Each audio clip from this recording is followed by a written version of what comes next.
So today we're going to be talking about a concept that you see a lot in your work with clients, and that is being afraid when you're navigating a career transition or a job search. And I'd love to hear a little bit more about that. How do you see that showing up for the kind of executive MBAs or senior business professionals that you work with? Yeah, that's a great question. And I think it's natural for all of us to at least have some inclination of change is scary, change is hard. Let me just stay where I am, especially when I have been successful in the thing that I've been doing, right? So that's sort of the baseline of what I see with the clients I work with is they have had success in whatever field they've been in, right? So they're not running away because it's not going well. They're really trying to make an intentional choice of something is calling me to do something different now, but I've been successful and I have these sort of external markers showing me maybe people in my job tell me I'm good at this or I've been promoted, so that it's more than just the, okay, I'm ready to do something new and I'll go do it. It's also but I'm leaving something that I know I'm pretty good at for something that sounds more interesting, but I don't have that certainty. Am I going to be good at this new thing? And I see that just that fear, right? Of if I've been in a company for a while too, I'm a person people come to, and I like what that does for me. And, knowing that I'm going to make a difference at work, but then what's going to happen next? And, because these people are typically, 10 or 15 years into their career, maybe 5 to 10, but, 5 to 15, there's that. It's not that I just started and did it and I'm figuring it out. It's like I made an intentional choice to do it now, thinking of changing. But I feel like the reason they come to coaching is because they know deep down, even if they can't articulate it, that they are ready to do the next thing. So that's what I like as the coach, to be able to pull on that.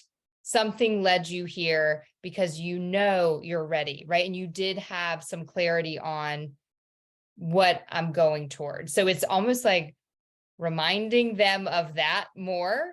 And even if in multiple sessions we kind of revert back to, but I could just stay. And that is always an option, right? Because in an exploration, we're always judging where we are now and the pros and cons of that to the new thing. But I think it's that deep down something inside is telling you, pulling you to this next direction. So let's dig deeper into that. And then it feels more certain. Yeah. And so one of the things you're hitting on there is the fear of like the uncertainty of knowing, will I be successful in the role itself in this new context? I'm curious, do you feel like it's more about that, or it's also a little bit of a fear of maybe navigating the journey or the transition to get there? Yeah, that's a good question. I think it's both. When you think of the initial phase, I think it's I'm ready to make a change. So that initial fear is, what if I put in all this work and I can't find the right opportunity, right? So we're making a tactical job search plan and we're really setting metrics of what we think are attainable within my life, of who I can reach out to and, how I can network and have conversations. Or maybe they've landed some interviews, but want to get more polished at that, right? So I think initially it is that, is this going to yield me an offer, right? But then once I get it, I almost think the bigger fear is, so what if I get it and take it? And then either it's not magical like I thought it would be, or it's just harder than I thought it would be, even within my same company if I move internally. And then what do I do? So I almost think it's both together. So you can address the one with a solid plan of, we can make a solid, networking job search plan where we know we're presenting our brand properly and sort of help you navigate the steps. But you also then just have to have that acceptance of when we're launching into something new, we don't ever really know what's going to happen at the end, right? Until we go through and experience it. Yeah, I think that's so true, especially for people of this caliber. Like when you have been working for a long time, you know what you're good at, you have this idea that you want to do this other thing, but like you just cannot know, and like it's scary. It's just it. Like it is scary. How do you help people move past that fear? You mentioned acceptance as a part of it. Are there other kind of mindsets that you focus on, or tools or strategies to help them kind of move past that fear and take the leap? Yeah, I think just thinking of psychology mindset of let's play out different scenarios so that they're not just this scary unknown that I don't want to think about, but let's take time and really visualize what's going to happen if I get in and it's harder than I think. What's going to happen if it turns out that I really don't like it, or those kind of things, because then it just makes it seem like, okay, and I will be okay when any of these scenarios occur, right? So it's bringing them into something real. You can sort of experience what those emotions might be like, but because you can also visualize being really successful. So there are those activities where you think about going to your high school reunion, right? And you share, how would you introduce yourself if you're living this dream? What are you going to say a couple of years from now when you go to somewhere and you're really living into it? So I think you can visualize the positive, but then you can also play out the worst case scenario if you're a person that needs logic, and what would you really feel? How are you feeling if it doesn't go well? What other resources do you have? Because I think all of those help us not feel stuck and feel that we've been successful before, right? We have a lot of things that have led us to success. Also, we're in the process of networking with people. We see all of the supports that we have. So it's that remembering that that still all exists, even if, no matter how this next opportunity plays out, that there are always other opportunities and things that will come. But I really like just taking time to take a step back and visualize and play out. Or if someone's open to journaling, right? Like journaling it, and what are you feeling like, and just digging into that part of self um, before we get into the job, because that most of us can play out pretty much all scenarios ahead of time. And I think that's really helpful. That's really interesting. I love chatting with other coaches. I love having these conversations because you really do learn that coaches are coming to the table with lots of different tools and strategies and skills and their own experience. I'm curious, how did you come upon the kind of strategy of visualization, and like where did that come from, and why did you start incorporating that into your work with clients? I started trying to read, so I would say I'm a novice in this area of neuroscience and the neural pathways in our mind and how it really does impact how we show up and our thinking.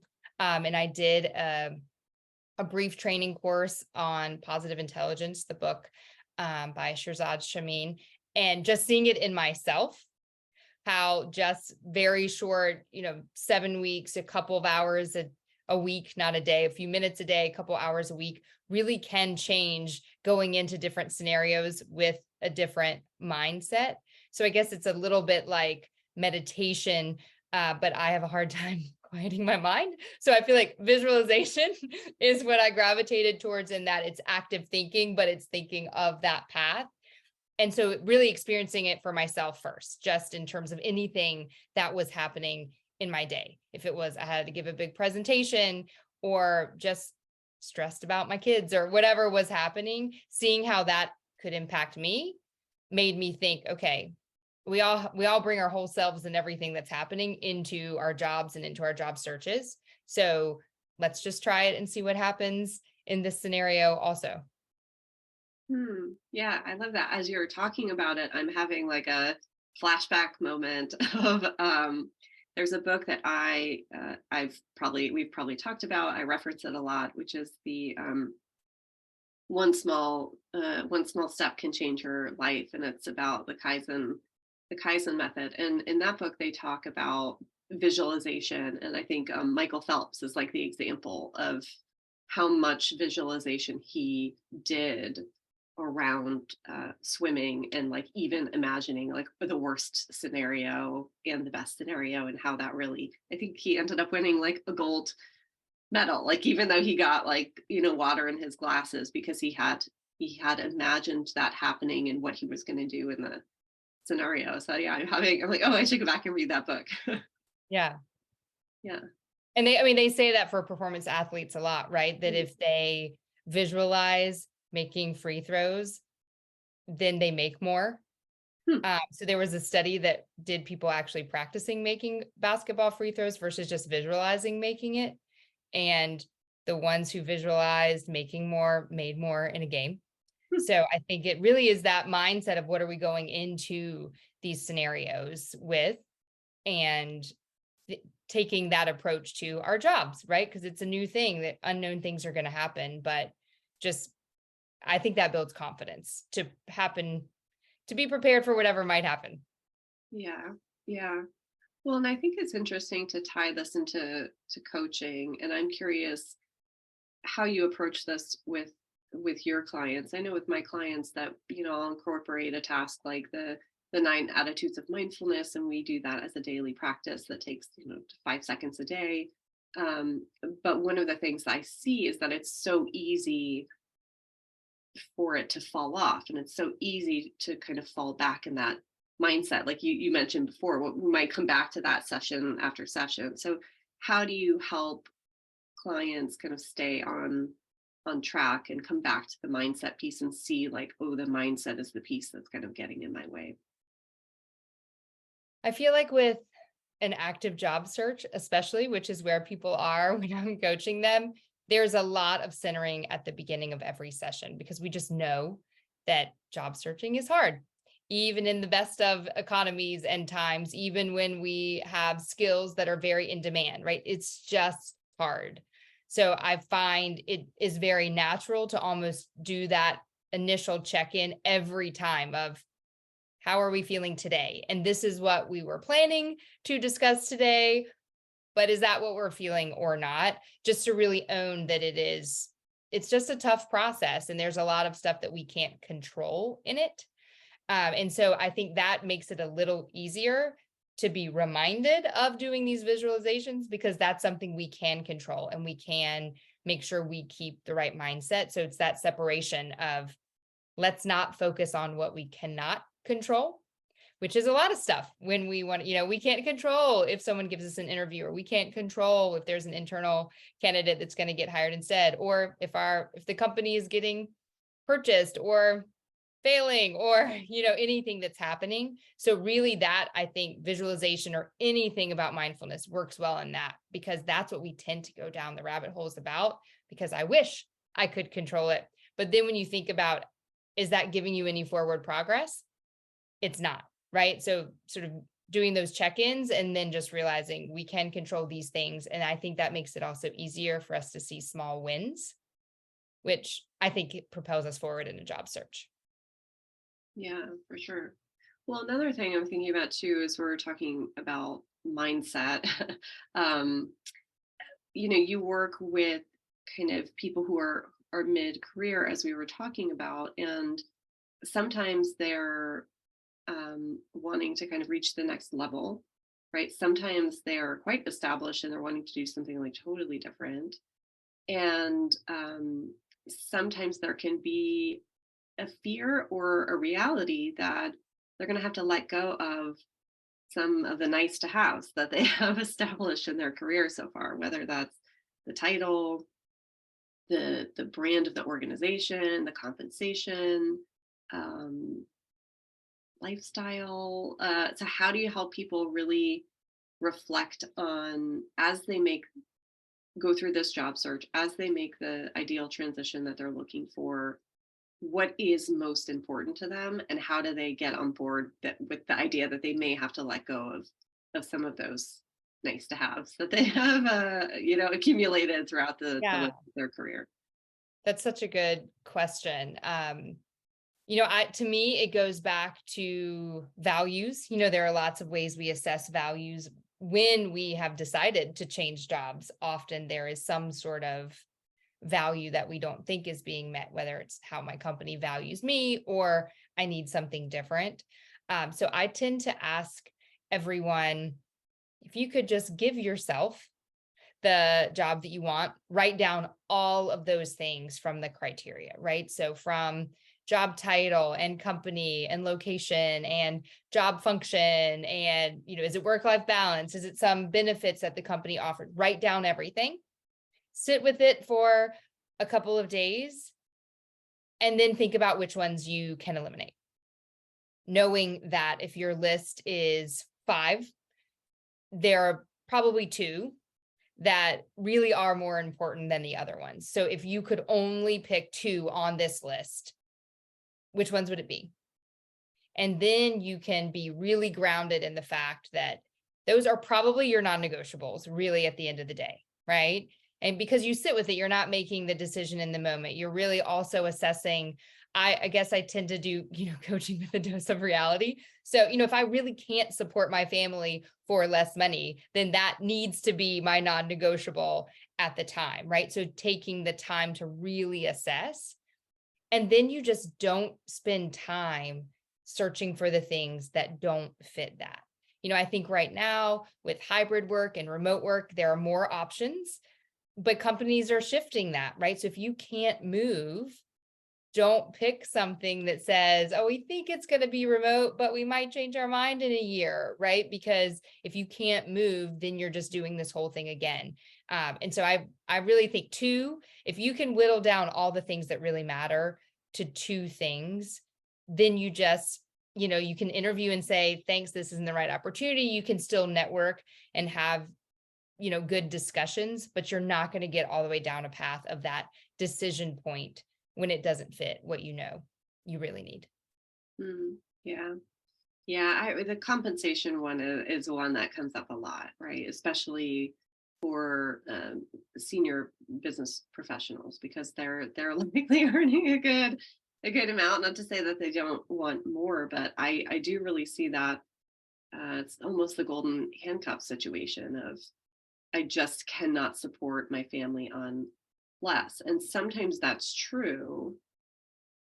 Sometimes it's a story that somebody is telling themselves to not pursue something that they would find more fulfilling and, um, you know, yeah, just much more fulfilling. How do you, and sometimes there is nothing we can do as a coach. Like that's such a personal thing to work through, but how do you try to help somebody kind of grapple with that decision to let go of the compensation and follow their, I hate the word passion, but follow, their purpose, their fulfillment, whatever. I think a lot of it too is just getting more information, right? So when I see, if I live in a state or I check the states where they have to say compensation in the US now, right? And I see that, that's normally just base salary. It's not total compensation. So, that's one way to gauge, but then maybe that's lower. But in a discussion, I can ask, what's the growth plan? Because maybe they start everyone here, but they see the role expanding in 6 months. So that's an entirely different scenario of, can I, cut cost or not put as much in my 401k for 6 months? Probably. Right. And so I think it's also gaining the confidence to ask the questions in an interview of what are the options. And if you're leaving something on the table at your current company, sometimes you can negotiate start date to get a bonus that is very close, right? Or sometimes the company will up your signing bonus to make up for what might be lost. But often you have to be willing to ask. So if you decide, to your point of passion, that this is the thing that you're waking up dreaming about, thinking about all the time, you should try to go for it and figure out what could make it work. But you have to then take that ownership to ask questions. And often companies are more willing if we are willing to ask, right? So that's almost like, don't take the offer at face value, right? Which is why we pitch negotiation as coaches, and also figure out if compensation looks different than your current compensation by industry, company, type of company. It could be that it equals out. It's just a different structure. So you do need to really dig deeper, right? And always get all of the details too. 'Cause sometimes it might be the same, but the numbers just show up in a different spot. Yeah, I love that. That sounds like really kind of a little bit of coaching of helping people kind of build the comfort and the confidence to ask the question, a little bit of strategy too, to say like, well, let's actually think through the data of this and kind of strategize different scenarios and um, strategize and visualize like how would that show up if you had to make these changes for this amount of time. So mm, Yeah, I think in a job search, it's still coaching in that, asking the questions, helping them figure out how they can be authentic and show up. But I do think when you get to that point of interviewing and negotiating offers, it really is that strategy. And when you've coached a lot of people who've done a similar thing, right? You just have a little bit of insights of maybe what has worked. So I view that as another benefit I can bring as a coach to someone, is just a different perspective or something that I've seen work with someone before. As again, that can also build that confidence. Like, okay, it has happened to someone. Maybe that's what I need to actually go try and ask that extra question. yeah, I love that. Well, speaking about kind of, you've had a lot of experience working with, I don't know how many people now, thousands of people. I always like to create a little bit of normalcy in this process because it's so easy to feel discouraged. It's so easy to lose confidence. It's so easy to feel like we're the only person struggling. And especially for these, highly accomplished professionals, people who are coming out of top executive MBA programs, it's really easy to look at them on paper and feel like, damn, like they really have it figured out. They are just crushing it. Um, and it astounds me all the time that I will talk to people who I see on paper and think they're crushing it, and they are struggling with the same confidence issues and challenges as the rest of us, right? So I'm just curious, yeah, how do you see that with the clients that you work with, and how do you help them kind of rebuild their confidence back if they have lost it a little bit? Yeah, I think what you just brought up about your perception of their resume, just articulating that goes such a long way in helping someone get confidence back. Because when you're living it, you just don't take a step back, or the struggles that you went through, or the job that you didn't get, right? Versus another person, we see your resume, we see the jobs you did get, we see the promotions that you did get and the impact that you have made. So I find so often, it's even if you ask somebody to tell you their story, tell me about yourself, and then you just repeat back, well, when I read your materials and your resume before this call, this is what I see. Often that's enough just to have a light bulb moment of like, oh, okay, wow, like maybe I am that, so it's almost like you need to view yourself as a third person. Or if you saw this resume and it wasn't you and they were applying for a job, what would you think? Right. So it's sort of stepping back, because also I think high achievers, which tend to be people who get top MBAs or have really achieved a lot in mid-career, are just really critical of themselves. And you just lose sight of where your position is and all you've achieved compared to everyone else, in the world globally. So I find that to be really helpful. And then I think when you can then get into those networking discussions, that confidence comes through too, because people piece back that, wow, you did that, that's so amazing. You then get reinforcements, which I think we don't have enough of those conversations within our own companies or within our own friend circles, right? We don't talk about work often in other settings, so we lose that affirmation that we all need. Human beings are supposed to be, communal, in relationship with each other type of people. So that's the first step, I would say, as a coach, is that external perspective of, these are all the things that I see. These are all the things that I can guarantee you could bring. And then if they have a job, it's like, oh, and that matches the role that you're applying to. So you do have the clarity, and it does all make sense, but just giving that external perspective.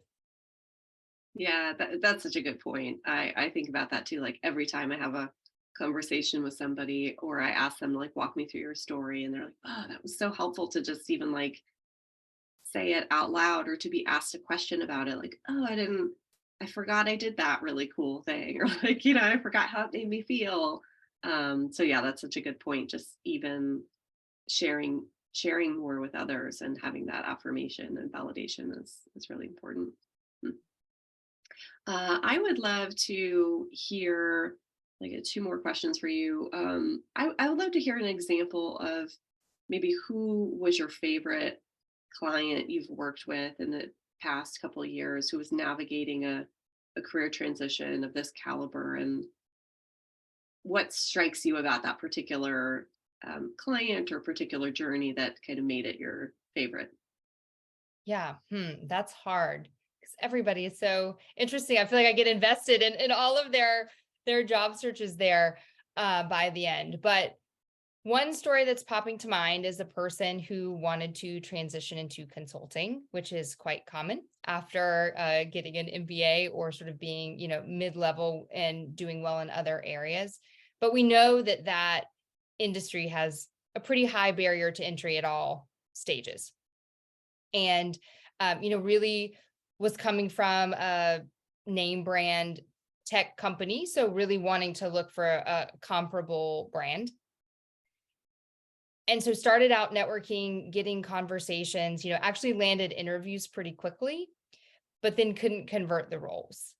And I appreciated that they were very open to feedback from myself and from those interviewing them, and then realized, oh, there is a method to this preparation. Oh, I really do have to focus and also consider, are there other types of companies? So to our point earlier of what matters the most, which other companies or departments within consulting would be interesting to me? And so that was a good process because I'd gotten so much clarity on this is the role that I want to do. And for him, it was really, do I leave my technical past completely behind and go pure strategy? Or do I merge in the middle into more of a tech consulting role? And at first, this is not common to him, but at first I find a lot of people from technical backgrounds want to leave it behind entirely, to your point of who I was versus who I want to be, but realizing that I can come to the middle and it's still a very different skill set, and it's still leveraging the new skills I've learned, and it's still giving me the change I want, but it's actually building on all of the things that I know and appreciate. And so then being able to navigate basically an entirely separate job search 6 months later, after sort of that, I'm all in it and I've not landed, recognizing when he needed to take a pause, regrouping and saying, I still want to make that change, right? I'm not just saying, all right, the world has spoken and I need to stay where I am, but what's another layer of how I can look at it? So it was like refreshing with new eyes, basically same strategy, but opening a little more to opportunities, and then ultimately getting a different outcome and landing a job. Yeah, it's fun to work with those clients who are willing to um, kind of stop and self-reflect and say like, I might need to take a pause and like regroup and see where to go from here, instead of can be so soul crushing and feel so demotivating to not accomplish your goal. And sometimes people might just want to stop, or just say, well, I'll just resign myself and kind of stay where I am. And so it's always really fun to work with the people who have that kind of ability and capacity and persistence to like, nope, I'm gonna take the Yeah. pause and figure it out. And, at the end of the day, I feel like always to everyone, I say the thing that changes most often is your timeline to landing where you want, right? If you're really diligent and you are motivated and you have the right mindset, it will come. But sometimes the timeline changes. And so the people who are willing to say, okay, I did know that up front, right? But I didn't think it would be true for me, but it doesn't mean I should give up. It means just the timeline's different. And at the end of the day, with the amount of time and years most of us work, it really doesn't end up mattering if something takes, 6 to 8 months longer than we thought for most of us in most situations. Yeah. Mm. Well, I'd love to end with maybe a piece of advice. I mean, like I said before, you've worked with so many different clients who are navigating career transitions and job searches. I'm sure there's like thousands of pieces of advice that you could give. What's coming top of mind right now? If you could give one piece of advice to people who are kind of feeling a little bit afraid to leave the unknown and go towards, or leave the known and go towards the unknown, what would you say? I think it's sort of what we talked about at the beginning of something led you to that point to begin with.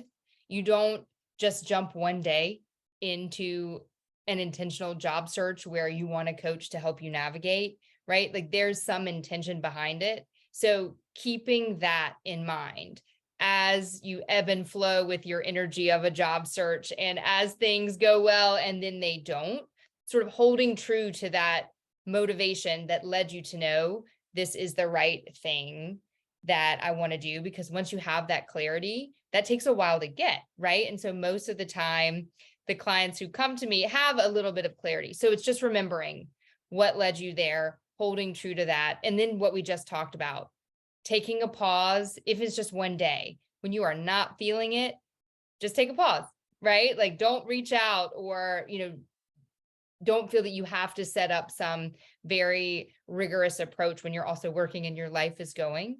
And just that keeps your mindset right. So I think remembering that initial pull, because they're all very intentional. I haven't ever worked with someone who didn't have intention behind the change they wanted to make. And then keep that intention in mind, but know yourself and take pauses when you need to and push forward when you need to. And leverage your coach as that person who can give you the dose of reality or be that supportive partner, sort of all the things. So don't just leverage coaching when things are going well, just leverage it for the whole package because that's what we're here for. Oh, I love that. Well, thank you so much for sharing and joining me today. Yeah, thanks.